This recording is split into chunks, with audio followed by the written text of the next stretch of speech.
It's my birthday! That was my best Oprah impression. Hi, everyone. It's Stephanie from Purple Nova Podcast, and it's my birthday. What? What are you singing? I had no idea what language it was at first. Thank you for that. Thank you. Well, it's not. It's a little bit of a lie because it's not my birthday, but it is the birthday episode, so it counts. 23 and me. Love you. 23 and me. I love you. That's so cute. But yeah, so it's my birthday week. All I could think about too is what was the Tyler the Creator's TV show where he has that segment where it's like, you brought me a gift to my birthday party at my birthday. That's the only thing I have in my head right now. Yeah. And that is okay. But yeah, so it is my birthday week. Savanna and I are going to be spending it together with also my boyfriend, some friends, and some family and things like that. Going to be small. Got to do some bowling because I'm lame and I love bowling. I'm literally the only person who likes bowling. It's okay. You're special. I like not even like, no, there's people who like bowling. Like, if I could have been, I would have been those weird people who get like bowling scholarships because I am pretty good at it. Maybe that's just the reason why I like it, because I like winning. But anyways, Paulo likes bowling. So you guys good. Hang out together. Good. But how are you doing, Savanna? I'm good. I'm excited for your birthday. What you nibbling on there? I hear a lot of mouth sounds. What? I'm having some salami. Salami. Yeah. Oh, really? Not even pastrami. It can't be even more Italian. No, salami. Salami's good. Right? No, salami's good.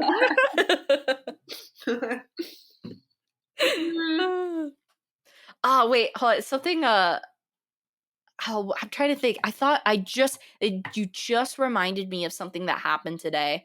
And I'm drawing a blank on it because we're filming so late at night. Dang it. Hopefully it comes in my head. Something funny happened today, but I suddenly forgot. So hopefully it comes back. If not, my memory. 23. More like 58. Am I right, guys? Come on. But so last episode, Savanna, I had asked you, because we were talking about TikToks, Criterions, blah, blah, blah. So I had asked you, what are some movies that you think in the Criterion and stuff like that, that are underhyped, that need to be hyped up more and things like that and need more recognition? I kind of want to backpedal and do the opposite. I want to ask you, and it doesn't have to be just Criterions for this sake, but what movies do you find that are like immensely popular and you just don't get?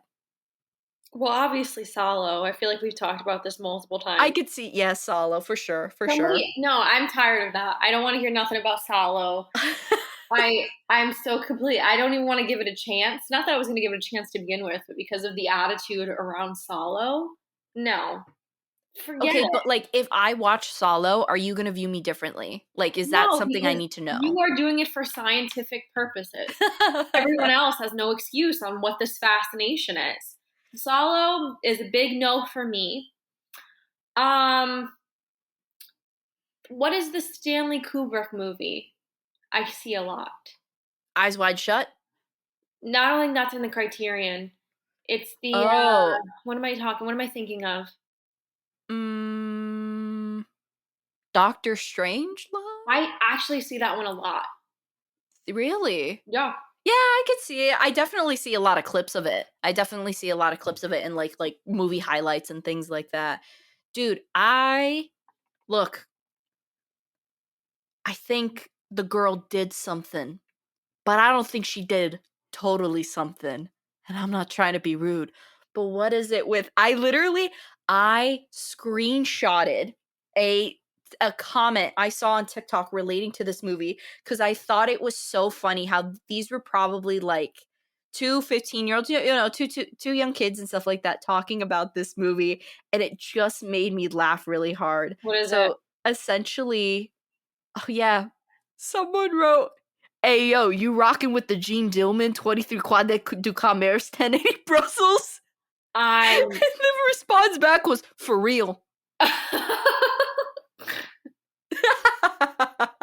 For That was real. like I just love like so many people now. Like I've seen It's the 3 people French like movies. It's the French films that are all. well, and I've seen a big trend of like people saying like my movie taste then and my movie taste now. But it's just I mean it's all still No, no, fine, you no. know. You're You not better than me because you can sit through a woman making soup for 30 minutes. You're not going to tell me that you're better. Your taste is better But than that's me. always one where it's like it's one of those things where I'm like, all right, yeah, it's did its thing, and you know, good on that. Like it has some significance to history. I in film history, I totally believe, but it's not something I'm gonna be like. I'm not gonna look at someone and say, "Hey, yo, you rocking with the Gene Dillman?" Like that's just not gonna happen. Um, I hear also a lot about pink flamingos. I've never seen it. I just hear a good amount about it. I've heard a lot about pink flamingos. Is surprisingly another criterion I don't hear a lot about is that I thought, especially for younger criterion fans, would have been like, you know, eaten up and stuff like that. Police Story. I'm surprised not a lot of people talk about Police Story. I think it's because it's older. And a lot Possibly of people don't know Jackie Chan before. Rush Hour. Yeah. What's another one that I think is obviously you have the, you know, Pulp Fiction. Pulp Fiction's a good movie, like chill. Like it's a good movie. But I don't understand why there's Yeah. like this turf war between like liking and disliking Pulp Fiction. I I just feel like it's I've mentioned this before. It's these NYU film students that get on here and be like, you just don't understand Pulp Fiction. You just don't understand Christopher Nolan. Mhm. Like you don't get it. And we're all just like relax, take a step back. It's a good movie, let's move on. But then we'll Yeah, be like, and like, I don't I'm not like, watching. I can understand someone being like, especially if it's their first time watching a movie like Pulp Fiction, going like, "Oh my god, that was great. Yeah, it's a good movie." But the people who are like, "You like Pulp Fiction? You make me sick. You don't know cinema." It's like, "Bro, oh my god, it ain't that serious, you know?" It's the turf war between the Criterion snobs and the NYU film students, and we're all just in between.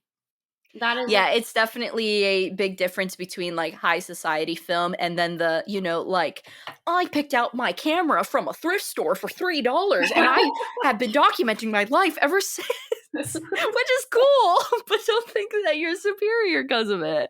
I just But think there's a big problem with gatekeeping in the movie oh, community. for sure, for sure. Like it's so weird. I find that so weird. Like I would never like, especially like when I find a movie that like no one knows about, I love talking about it. I'm like, oh, have you seen this? This is so good. You have to see it. I love like getting like people in my little cult, if you will. But like going like, you don't know Michael Haneke?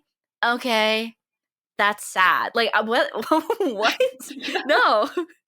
Yeah, I mean, to be honest, Stephanie, you've showed me, I mean, you introduced me to the Criterion, and you've mentioned a lot of movies to me that I wouldn't have known otherwise.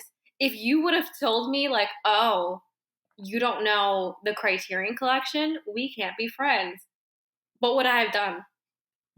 What would I have done in that moment? Cried. What does that You would mean? have cried, as you should, because that's just rough, you know?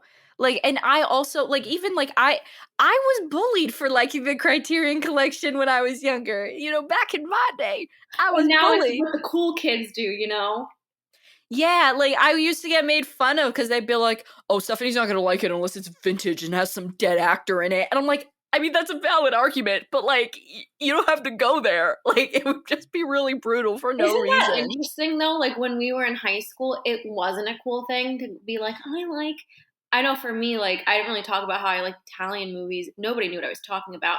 Now it's like a cool thing, which I think is awesome. I feel Yeah, like I definitely think like we, you know, we've we come definitely need to far. keep that, you know, in circulation. Like obviously like, you know, especially girls who are younger than us should be able to like look at Sophia Loren movies like how we did growing up. Like I think that's definitely an awesome thing and thank God for technology so that way we have that access to. But like it's always those things where it's like, how have you seen this movie, but you haven't seen Yi Yi? How have, Oh my like god, Yee, that's another one I see all the time. I see Yi Yi a lot, which I have not seen Yi Yi, so I'm not gonna comment on that, but I'm assuming it's good. Majority and, like, let's be honest, majority of the films in the Criterion Oh, are good. yeah, of course. I don't I mean, A Marriage Story is debatable, but I But think that also doesn't deflect us, from no, exploring in the no. Criterion. D Like, I Mom, sent Dad, Mo Savannah yeah. without naming names, I sent Savannah a video today, and this guy tore apart the Criterion Channel for, like, the littlest things. He And, like, just keeps look, I'm not going. saying, like, "Oh my god, all praise Criterion, they do no wrong," but this guy really, like, dug deep, like, had issues with fonts. What?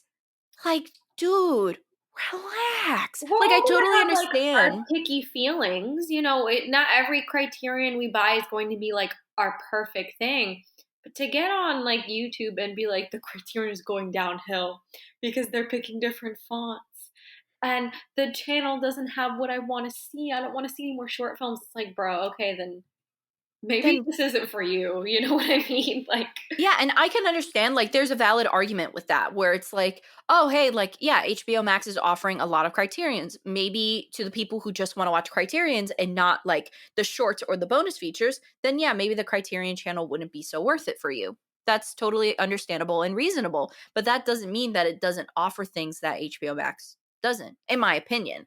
Like, I just think it's so crazy was they're like, "Oh, yeah, they suck." It's like, why do they suck? Because a multi-billion-dollar company did what they did, but a little bit better after realizing that they were getting popular for doing it. Like, I don't get that, you know? It's not like some little underground company came up and just did it better, you know? It's some conglomerate came through and did what they had to do to make more money. yeah.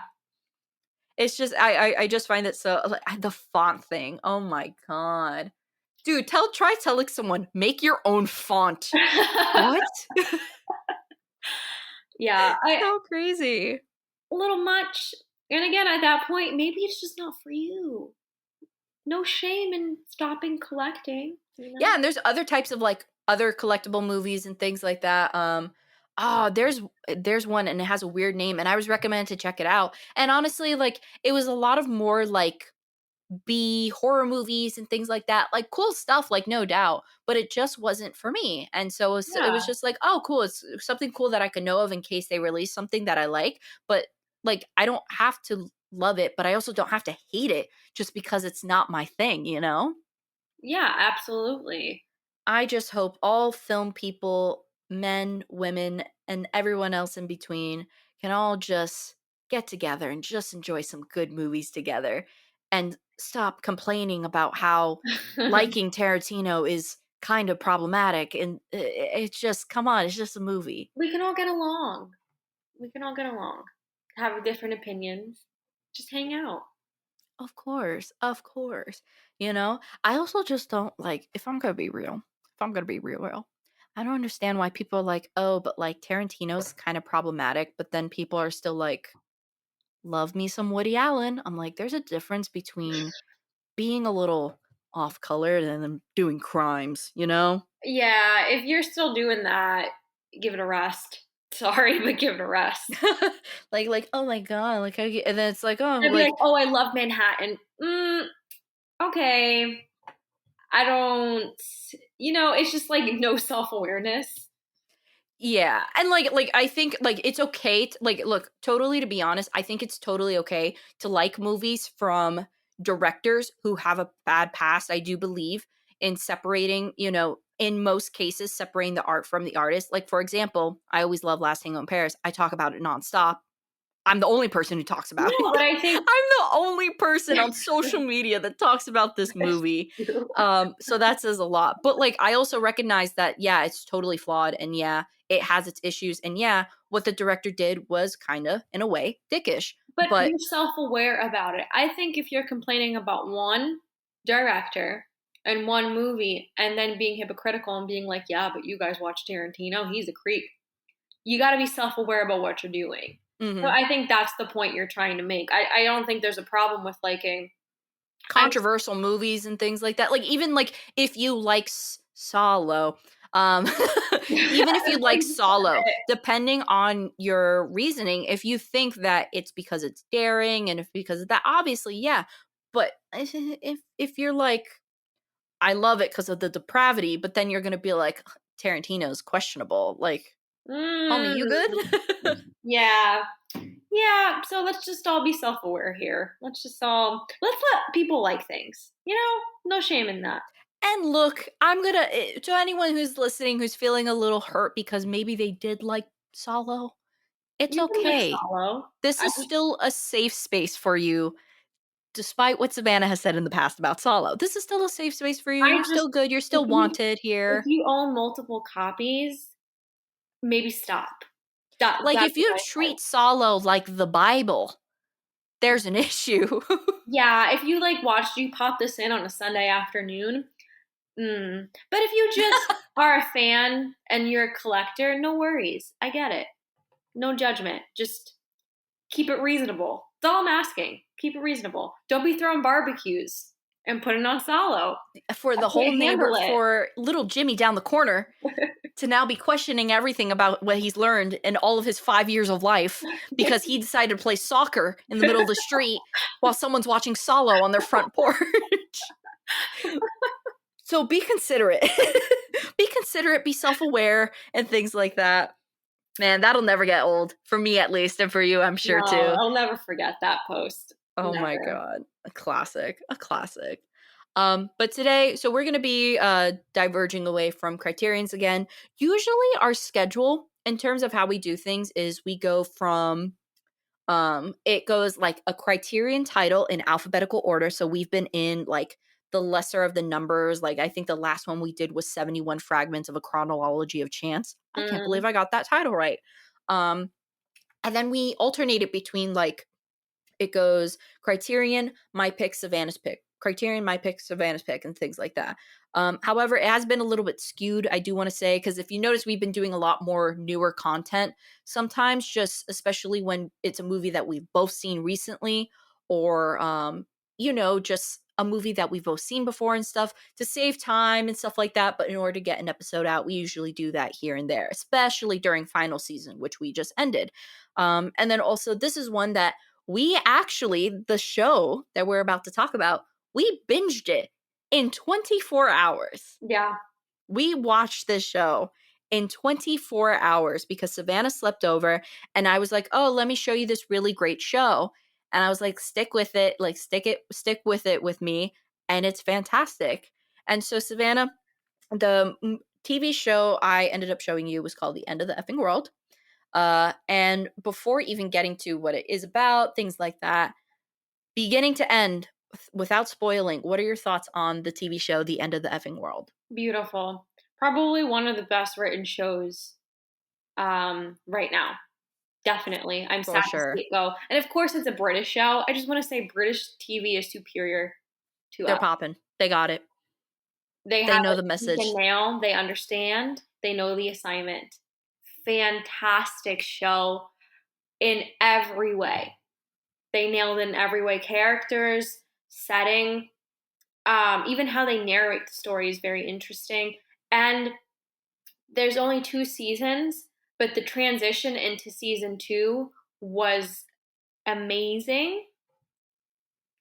Just smooth Mhm. show. I can't say enough great things about it.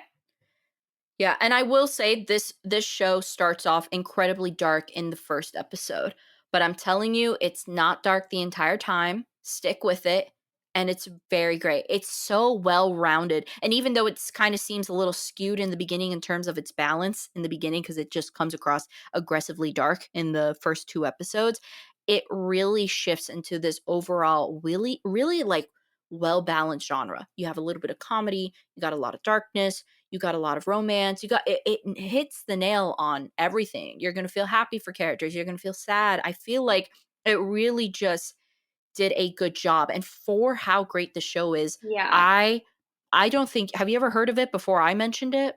I saw it on Netflix, but I haven't seen or heard a lot on social media or from people in general. So no, I actually have not until you like showed me it. So with this show, it's available on Netflix, as Savannah said. Um, I showed it to my mom first. So I've seen the show 5 times because I think I watched it on my own twice, and then I showed it to my mom, watched the entire season with her. I showed it to my friend Alyssa, watched the entire season with her, and then I showed it to you. I've seen this show 5 times, and over again, I still enjoy watching it. And which is why I considered it to be not only one of like the best TV shows possibly ever made, Mm, but also just one of my favorites in general. So a very brief plot of like the entire main storyline is James is 17 and is pretty sure he's a psychopath. Alyssa, also 17, is the cool and moody new girl at school. The pair make a connection and she persuades him to embark on a road trip in the search of her real father.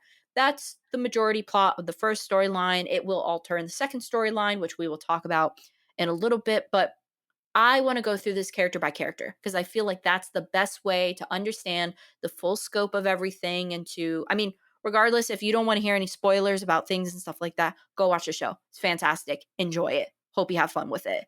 But I want to go through Savannah with you character by character and kind of just talk about them and their involvement in the show and how, if they were yeah, great, if they were needed, if they were not needed, things like sure. that.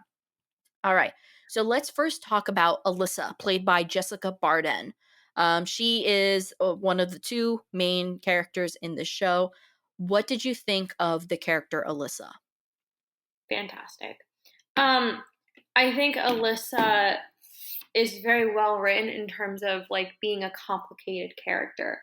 When you first meet her, she is like probably, I don't want to cuss or anything, but she's like a very catty character and she's very rude and just very straightforward, very blunt. And you're just like, what is this? But as the story kind of goes along, you kind of realize like she's kind of had a hard life and there's a reason she is the way she is. And she is a fantastic opposite to James. And it's one of those things where when you meet two characters that are playing like love interest or best friends, they are usually either complete opposites or alike in the I guess in the movie TV show world. With Hmm. her, I think she complements the character James so well because not only are they're different but they're alike. Like it's a very good mix. So I felt like she did a good job in complementing James. And again, I just really liked her backstory and how she implemented it.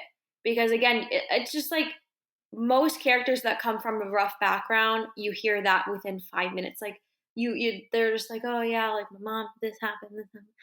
And as the show unravels, you see why her personality is the way it is. So I think she's fantastic. I think she's complicated, but in a brilliant way.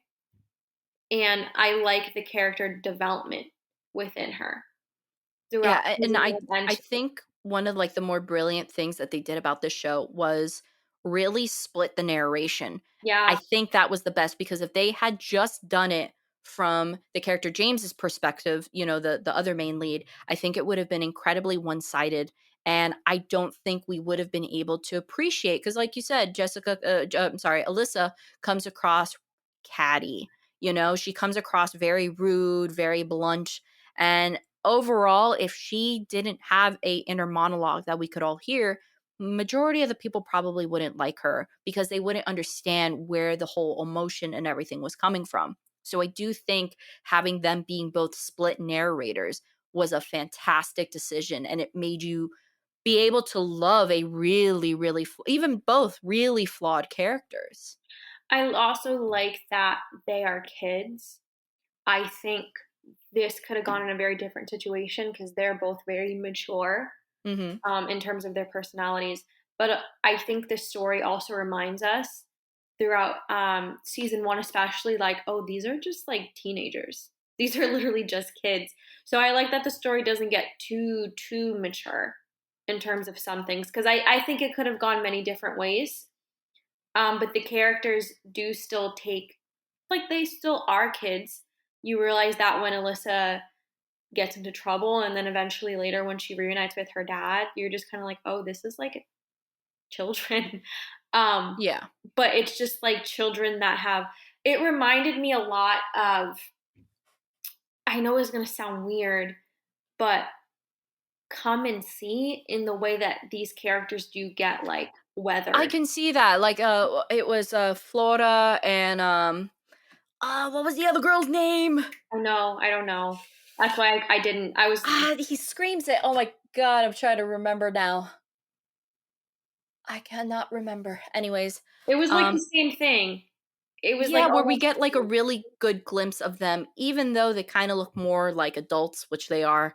We really did get to see like a childlike side of them, but with them being still mature and everything like that, you know? Yeah, so it did remind me of that because multiple times in the story you see that childish element, but towards especially season 2 they're weathered. Like that's kind of gone. Glasha. It was Glasha. Yeah. Oh, it was Flora and Glasha. Yes. So I think they made complicated very simple, which is always amazing when you can do that in a show.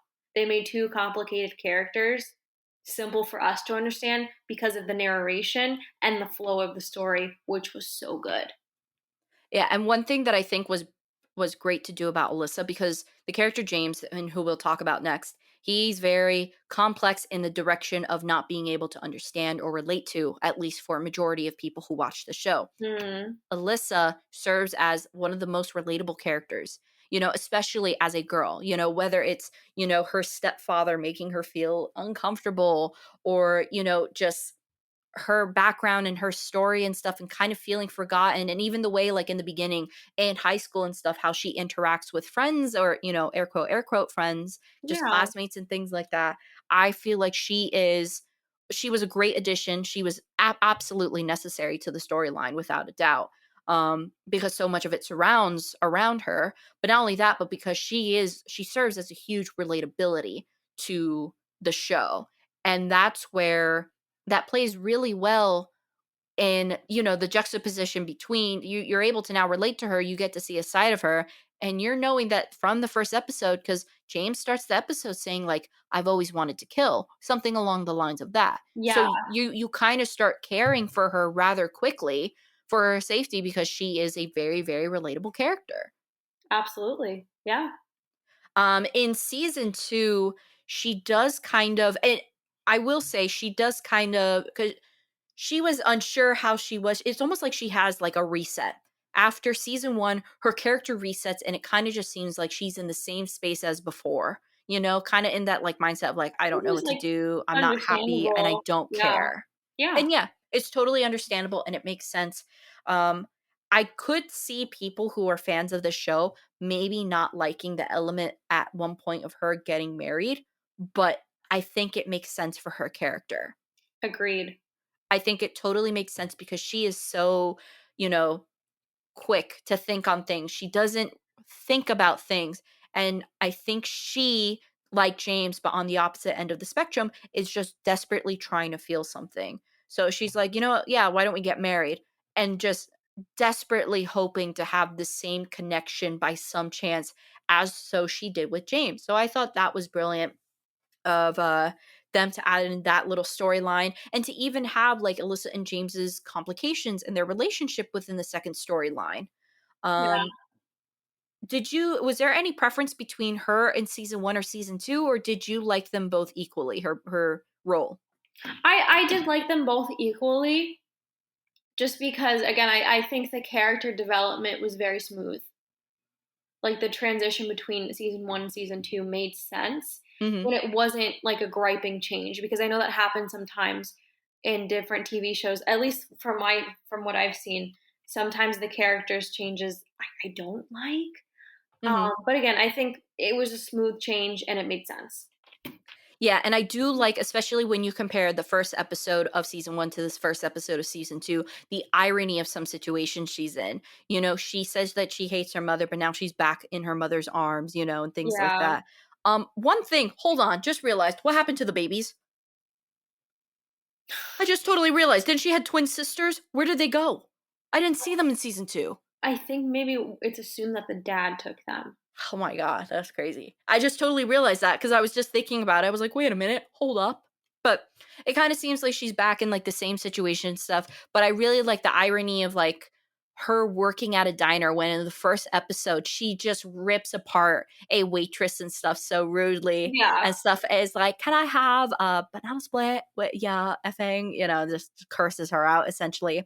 But I I really like the irony that they did and paid homage to like the first season and first episode, and the use of the flashback for her characters to kind of like solidify certain circumstances and everything like that and how she felt was fantastic, like yeah, really really great. Probably like one of like for such a short TV show, it's only 16 episodes, probably some of the most well developed characters within a short amount of time.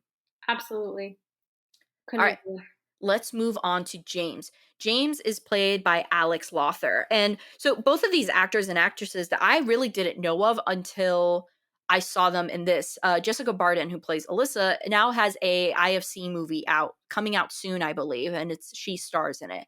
However, you actually recognized James from what's the Black Mirror, and you showed me the episode of Black Mirror that he's in, and I thought he was a fantastic actor after watching this show, but really even watching, the episode of Black Mirror that he's in really solidifies how fantastic of an actor he is. Absolutely. When you told me he was, well, when I saw, I knew it was going to be good because I was impressed with Black Mirror. He also has a very particular look. He is a very anemic looking British boy. And sometimes that works. And especially with this role, and of course, Black Mirror, it worked very well. Because he has that look of the shy, but something sinister. You know what I'm talking about? Yeah. He's fantastic. They couldn't have picked someone else for this role, someone better. Um, the complexity of his character is very interesting, and I like that it stands for like people can really change and outgrow certain things. Mhm. Because you mentioned in the beginning of the movie, the first season, like the first, I don't remember how many episodes of it, but was it like 6 or 7? It is, I think it was 6 and then ooh, wait, no, it's 16, so 8 and 8. Maybe the first 4 or 5 episodes, he's like getting up the nerve to kill Alyssa. Mhm. And then, the big thing happens where they murder someone else by accident, pretty much. And it's just like this realization of like, oh my God, like I'm not a murderer. Like I just am like, and you see his backstory. I think it is in season 2 where his mom commits suicide and his Oh, dad. no, season, 1, it's, he reveals it, I believe, because keep in mind, things only start hitting the fan episode 3 of season 1. So, Is that early? yep, it is that early. It just Wow. seems so longer because it's just so well done. But Okay, yeah. So the first we three find out episodes. in, I think we really find out in episode 3 or 4, essentially the full background story. Because I think it was when his father was telling, the police what happened to his mother and everything. Okay. That's fine then. I'm just not remembering the order correctly. What you said. When it's revealed that his mom was very troubled and his dad couldn't deal with it, you understand now that this is just a child that did not know how to cope with seeing such a traumatic event and grew up to think that he didn't have any feelings. So just seeing his character be redeemable, um, I think it's a very good message. Just because, like, oh, you thought it was a murder, like, and by the way, it's very, very convincing. He was killing animals, and like he would have these clips in his head of him murdering Alyssa.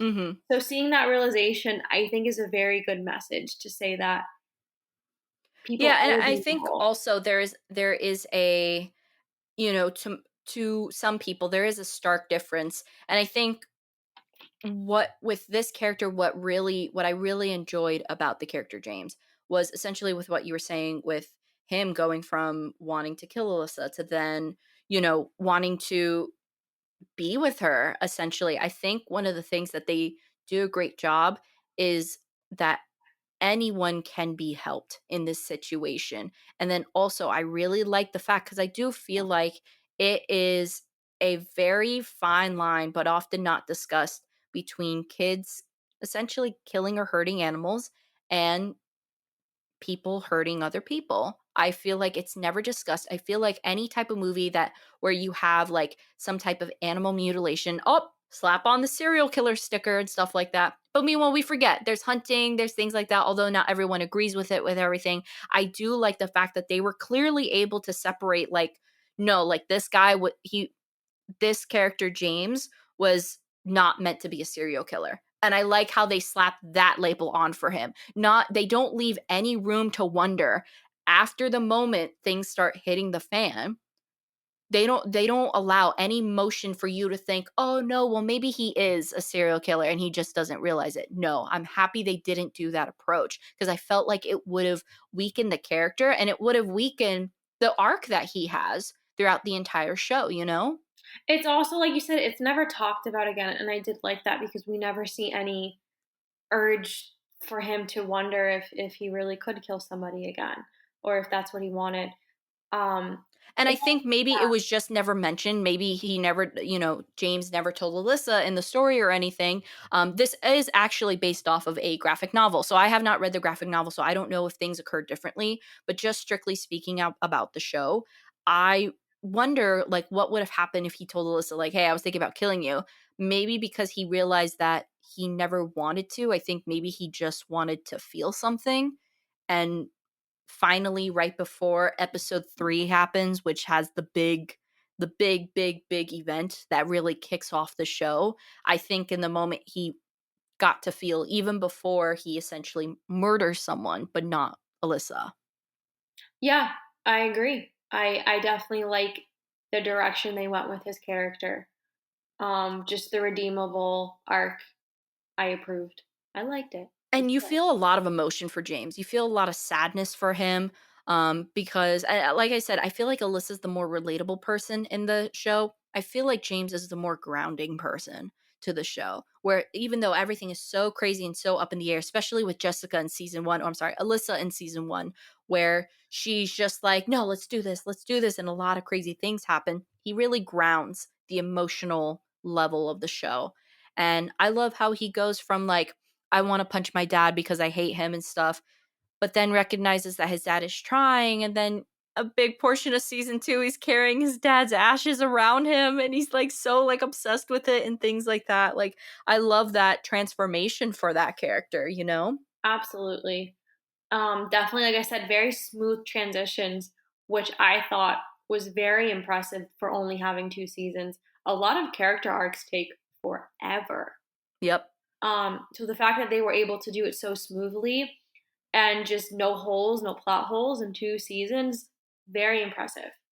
And keep in mind, like, this show is not every episode is 1 hour. I think in total, each episode's about 20 minutes. I think it was about It didn't six or take us seven. long. It didn't. We finished season 1 in one night, and then we finished season 2 like in a morning. I think it was about 6 hours long in total, which even still makes it even more impressive that they were able to get in all of that character transformation, these storylines and arcs and everything like that within 6 hours, when this easily could have been spread to like 240 hours if you really tried. But I feel like I really like this way of TV and storytelling. I really wish that more people would take the approach of a limited series Yeah, because I do feel like a lot of great TV shows end up being dampened on, or end up being like they lose their because they're luster because they small. just go on for so long. They don't know when to quit. And I feel like by doing this approach, and of course, you need good writing, you need good directors. Um, but we got everything we needed within 6 hours. And I genuinely don't think it should have been a minute more. It was perfect. No, and they actually have no plans to do a season 3, which I am happy about, because I really don't know where else they could go without it being so repetitive. It was nice because season 2 was kind of like upcycling, where it really took it and it did well with it, but I don't think that they're going to have that again unless something crazy happens, but it really just I really like what they've done, and Right. limited series I just think are great and just need to be done more. And I really like the whole like British, like especially like Channel 4 British television and things like that. Like look at the show that we love like from Brit TV, Miranda. They did like a season every 3 years, which is both good and bad. And even like the show Absolutely Fabulous that I was showing you did seasons like years and years and years, but I think also giving time between each seasons allows the writer, especially the head writer who's, doing the main orchestrating of like the plots and things like that, gives them time to actually think about it and get new inspiration and really just find the ebb and flow of TV shows. I wish we weren't just like US shows just churn out, left and right, like season after season after season. And it dampens a movie sometimes, I or a agree. TV show. Definitely, it could be the way to go for most TV shows. I would like it. So I want to talk about two more characters because yes, there's other characters and things like that that we could go of, but I feel like there's four characters that truly shape this show. You Yeah, have the parents and stuff, and the parents are great and everything. Steve Oram plays Phil, which is James's father. I think he does a great job, and his role is absolutely necessary. Wouldn't you agree, Savannah? of course. Sweet man. And then you have Christine Bottomley, who plays Gwen, which is Alyssa's mother, and I believe she is a staple as well. Yeah, didn't like You her, have but what was that? didn't like her. She's not great. No, but I think she was needed for the Oh, storyline and sure. everything. Sure. Now there's two other characters, and then there's some detectives, things like that, the dad and blah blah blah, things like that. But there's really two characters who we have to talk. And the first one that we have to talk about is Jonathan Arris, who plays Professor Clive Koch. AKA Mortimer Mouse looking MFer. Don't like him. So I wanted to highlight him because he's in 10 episodes of the show, but he's mostly appears through via flashbacks and things like that. But I believe his characters is so important because it really allows the show to take a complete unexpected turn in the season. So in episode 3, both James and Alyssa go and stay in this home, and essentially it's the home to Professor Koch, and he is currently out of town and things like that. They chill in his place, just sit around and just kind of like make home and stuff like that there. And during those moments and stuff like that, they have really great interactions and everything. Then all of a sudden, it starts where we see images of Professor Koch's closet. There's an excessive amount of bleach there and other necessities. And tape. Then while Alyssa is actually about to have um sex with like a random character that she had met and stuff like that, James discovers this camcorder that has essentially videotape footage of Koch like binding, torturing, and raping women. It's not shown, but it's obviously heavy alluded Yeah, it's by these absurd. flashes, and so which is, I think it was good that they just alluded it like that. I don't think it would have been fair to show it. No, it would I have been also a like little appreciate the extra. fact that there is no sex in this movie. I'm not a huge fan in some most cases where they have Like people unnecessary portraying, sex. well, not only that, but you're having kids. You have kids here on here, and I don't think that Yeah, it's absolutely necessary to depict sex and stuff like that in shows where the main characters are children. agreed. So I think after that, you get this turning point, and then there's this lovely moment between Alyssa and James where she's sleeping in Professor Koch's bed, and he's kind of reaching to her hand, and he's finally feeling that connection, and he's wanting to reach out to her. And then all of a sudden, who walks in through the door? Professor Koch. And it takes a crazy turn. He ends up trying to essentially rape and harm Alyssa, and James steps in and kills Koch. And that's how he finally realizes, like, this is not what I want to do. Because the minute after he does it, and that scene is filmed incredibly. Absolutely The fantastic. way that it's done looks, first of all, utterly realistic. Secondly, it just works so well. And the shock is so like every person who I've shown has gone every time I show them that episode, just Yeah, because it is so shocking, but in a great, fantastic way. But he kind of serves as like a this the spirit of Koch. Even though he dies within the third episode, he lives long up until the very end of the season, of the entire show. So Savannah, Koch, what do you think about this character and how he was used in this storyline? such a great tool. He's such a great moving piece for the story. A lot of the times I feel like some characters are plot devices and it's very noticeable, but Mhm. this he was such a catalyst for the show. When he came in, the show just took a complete different turn, but a great turn. And that's what offsets character developments. He's really the main reason for season 2. They put this character that was literally present screen time, might have been 2 minutes, and did so much with him. Yeah. Great, great, great. And I also love that it really served as a fact where here's James thinking that he is this psychopath, right? Meanwhile, he's just a sorely misunderstood kid who is feeling for a lot of pain and who is feeling a lot of pain and is desperately trying to feel something else. And here he meets an actual psychopath and is completely and utterly disgusted by the things does and things like that. And that's I loved him for the fact that it really reassures not only the characters but the audience that James is not a psychopath. He's not a bad character because he fully recognizes that what Professor Koch is doing is utterly gross and terrifying, and he is like the minute after he kills Koch, he throws up all over the floor, and he's the one who's shaken up the entire time. And Alyssa's like, she's obviously shaken up too, but she's playing it more cool and stuff. Meanwhile, James is almost struggling to live with the fact of what he did. Yeah. I mean, even Alyssa doesn't want to be with him for a little while right after because she's so horrified. Even though like he did it to protect her. Remember, she was about to get raped and probably tortured. Yeah. She could not like fathom that this guy just killed somebody. And it's like a good 2 episodes where that's like up in the air what she's going to do.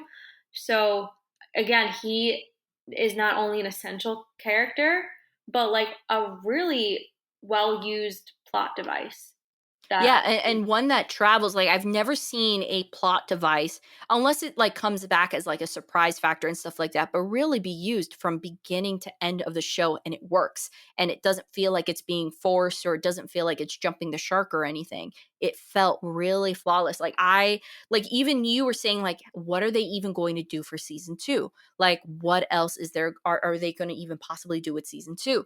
And I remember showing you the first episode of season 2, and then all of a sudden it's a flashback. We now introduce, the next character, and then Koch walks in, and we kind of see everything tie in. And once again, you had that moment. It he really gathers a lot of things, allows these characters, that it him what happened to him made sense for the reason why James and Alyssa would veer off and have their own little mini adventure and their own little mini self reflection moment, and then come back and then have the common bond with Professor Koch, and then also the next character that we're going to be talking about. So, yeah. also, dude did a fantastic job selling the creep factor of everything. Oh, My God.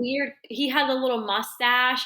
He is the human. If you've ever seen, it's like Minnie and Mickey Christmas, like part 2 or something, and Minnie has this boss. His name is Mortimer Mouse. It's him in a human form. Really? No, I'm not kidding. Look Mortimer Mouse up.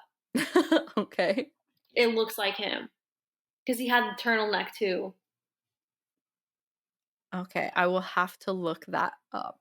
But I really just loved his character in terms of how it was used and how it allowed the story to develop, while also because especially when you hear the movie, like, or hear the plot of the show, you might be like, I don't want to watch 2 seasons of like this guy stalking this girl wanting to kill her, kind of like what you is that the show You, Oh, essentially.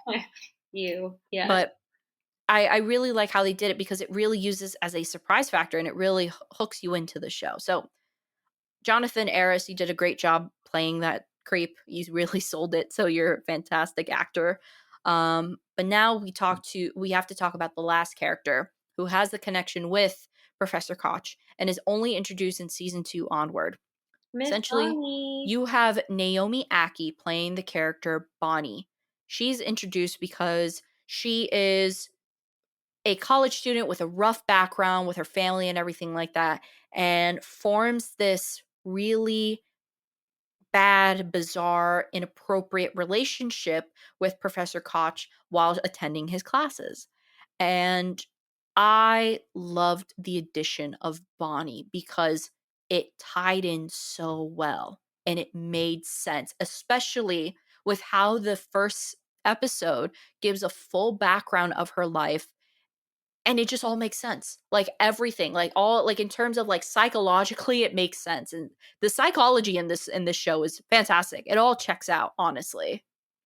Yeah, I couldn't agree more. I feel like season 2 as well. They kept it connected. They didn't branch out into another storyline. She definitely made sense. It was just this girl that was being groomed by her professor. She was also a little bit off.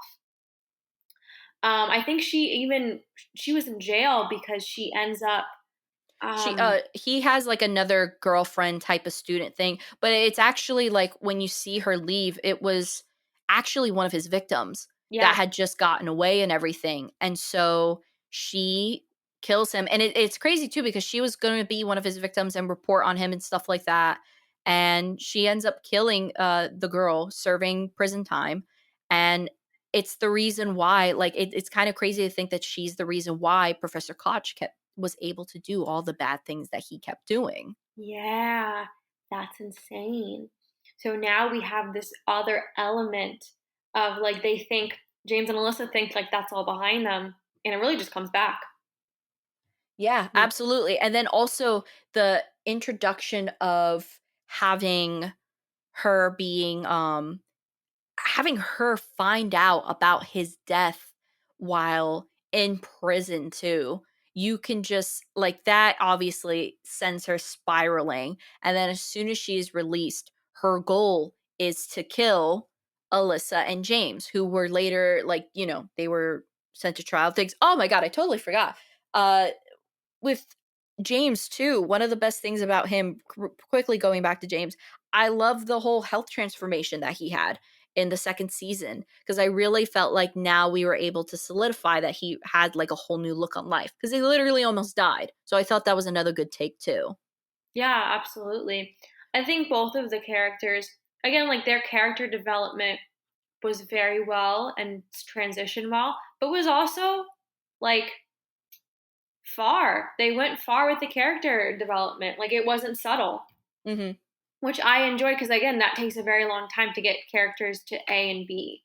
And I felt like they did that very smoothly while also giving them a good, hill to climb, hill to land on. With Bonnie too, her transition was very interesting because I think towards the end she finally reveals to James and Alyssa that she's going to kill them. She wants revenge, but she ends up not doing it.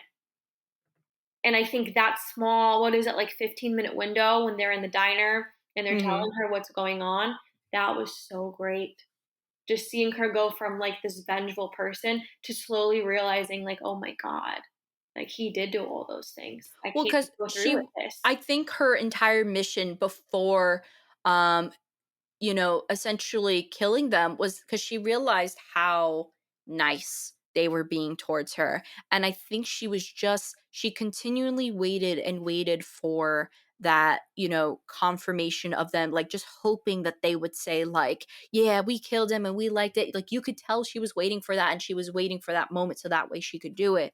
Um, so I really like that they had that element to her, but also thought it was incredible and I thought it was fantastic that they added the fact that she herself has a episode where essentially a motel owner tries to rape her and drugs her and everything, Yeah. And which made total sense because then when Alyssa in the end says Professor Koch, you know, tried to rape me, she now understands what that fear is like. yeah, yeah. Plus also just having her, she gets, like, impaled, like, she gets pressed against, like, an antler, like a little, decor antler that just goes straight through her hip and everything, and I liked her transformation where, like, they're like she's like, "Can you take me to the pharmacy? Take me to the chemist. Take The me to the tennis. chemist. Take me to this," and they're still being, like, increasingly, like, nice to her and generous to her despite how weird she's acting. I think she, recognizes and still like as she keeps going on is going like, oh man, maybe they had a reason, maybe they, you kind of see that contemplation within her. Yeah, again, it's a very well written show. I've never seen a show. I keep using this word, but I've never seen a show just the plot runs so smoothly. Yeah, Everything makes sense. Everything, no plot holes, all in chronological order. The adding of a new character wasn't awkward. It wasn't forced. So all in all, this was a really amazing show just for 16 episodes. Just for, yeah, half an hour episodes. Fantastic. So much information, so much character development, such great characters. a lot of information without overloading, which is extremely impressive. Yeah, absolutely. So, honestly, one of the best shows you ever showed me, Steph. Wow, I'm happy. Oh wait, hold on, we also have to give shout out to that fake ending where for a split moment we're left to think that she actually kills them. That was, I remember you were sitting at the table eating breakfast and you were like, "Ah!" You couldn't believe it. I was like, that's not how it ends. I didn't invest 2 days in this. I would have like been very sad. But once again, another use of like a shocking scene that just like really like, oh my god, has you feeling. But I'm really happy that you enjoyed the show, and I'm really happy you liked it. I really want to get the graphic novel and to kind of see if there's anything majorly Yeah, different about it. that would be Um, great.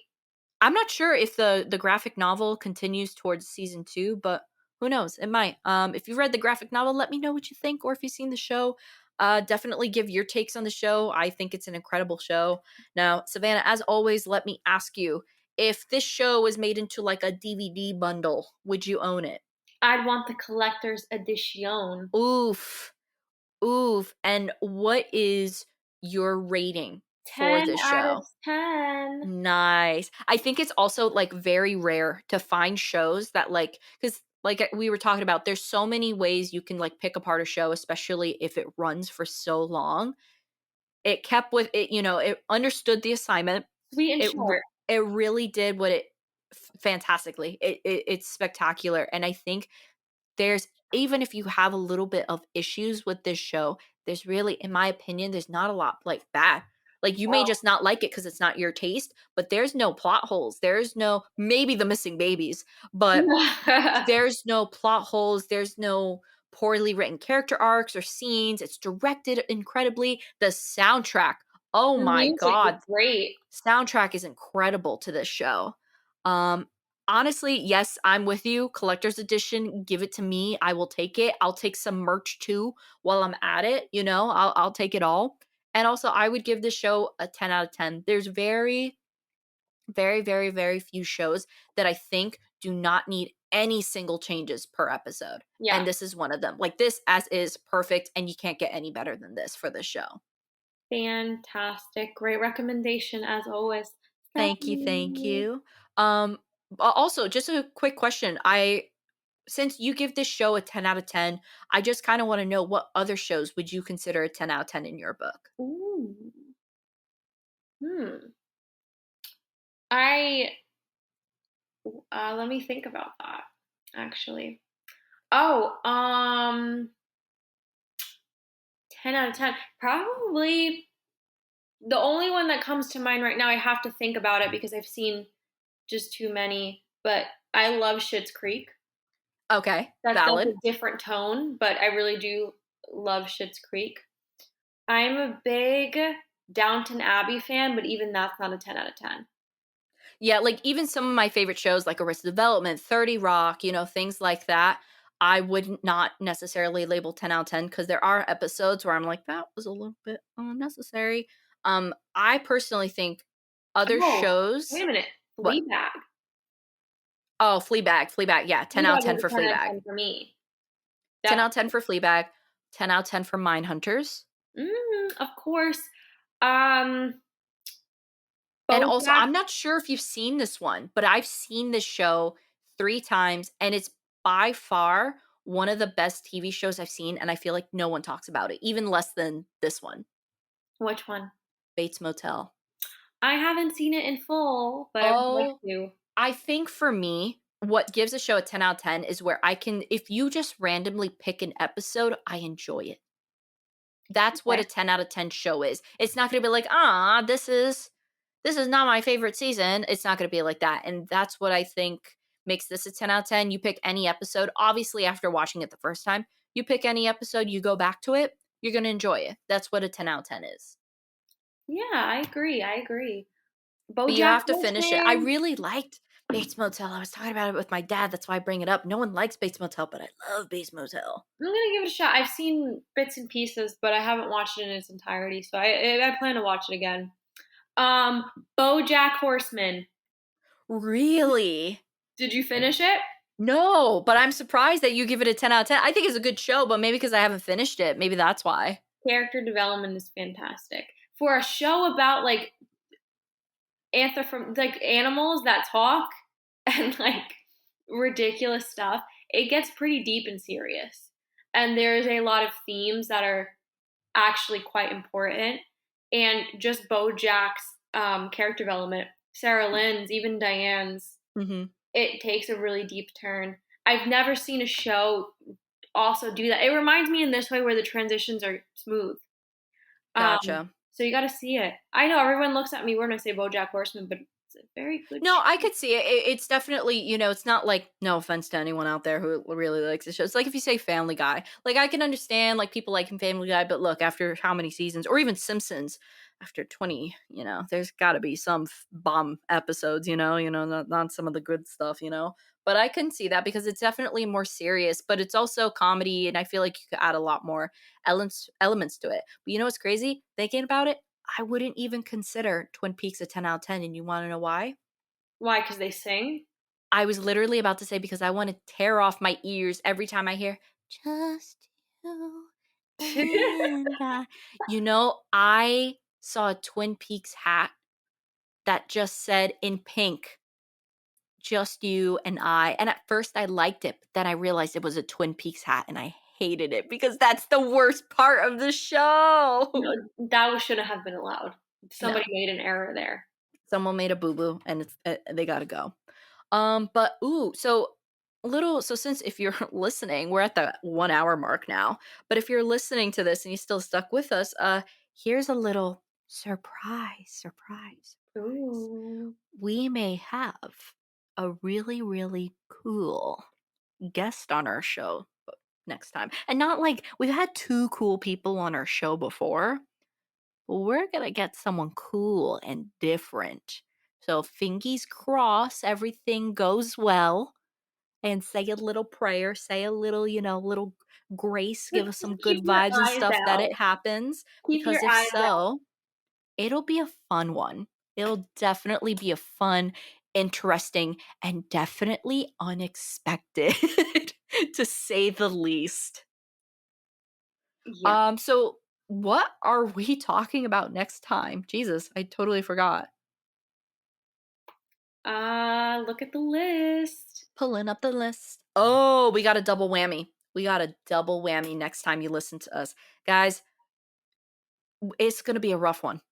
We're talking 49th Parallel and Beast of No Nation. Oh gosh. Get your tissue boxes. Beast. I already saw Beast No Nation. Rough, but That's not even a worth it. spoiler. Just prepare yourself mentally and physically for that movie. Jesus. It's gonna be a rough week. So there's that. Then we also have Kingdom season 1 and 2 with the possibility of talking about Riget, also known as Kingdom, Lars von Trier's Kingdom. But that's a possibility just because, time restraints and everything. But we do have the three colors bundle coming up. We got Ooh. 1984, Mr. Nobody, Tampopo, Dogtooth, and some other kooky, crazy, fun shows. And I think also, it just reminded me, I have a friend who wants to discuss Twin Peaks season 3 with us. So that might have to be scooched up on the list, if you Love know it. what I I've been mean. wanting to talk to you about season 3 for so long I because know. I need you to answer my questions. So we're gonna get back on the list, and we'll have a really nice, sweet guest for that episode on. But yeah, so and that one I'll keep as a surprise too. Wink, wink. But yeah, so thank you guys so much. Hope you guys enjoyed it. Please, please, please check out this show. It's incredible. It's amazing. It's awesome. And Savanna, I'm so happy that you enjoyed it and that you didn't think I was weird and that you weren't like, oh my god, another dark movie or TV show from Stephanie again. Who would have thunk? So thank you so much for being patient with me. And thank you so much. I'm saying this preemptively, but thank you so much for celebrating my birthday with me. I appreciate it. And doing this little birthday episode Woo! with Happy me. for always. Never gonna miss a birthday. This year, 23 and me. Last year, I turned 22. What's 24? Gotta plan it. Don't know yet, but it'll be Don't know another yet. cool name. Happy birthday! All right. Well, as always, thank you so much to Homeboy James and Sensei David. Thank you so much for supporting us. And if you want to learn how to support us, there are links down below. And simply by just saying, hey, this is cool stuff, or hey, you ladies suck. Don't say that. Don't do that. It's my birthday. Don't be that person. But yeah, like just like, subscribe, keep listening, whatever you got to do. And thank you guys so much. And we will see you next time. Bye bye. Bye.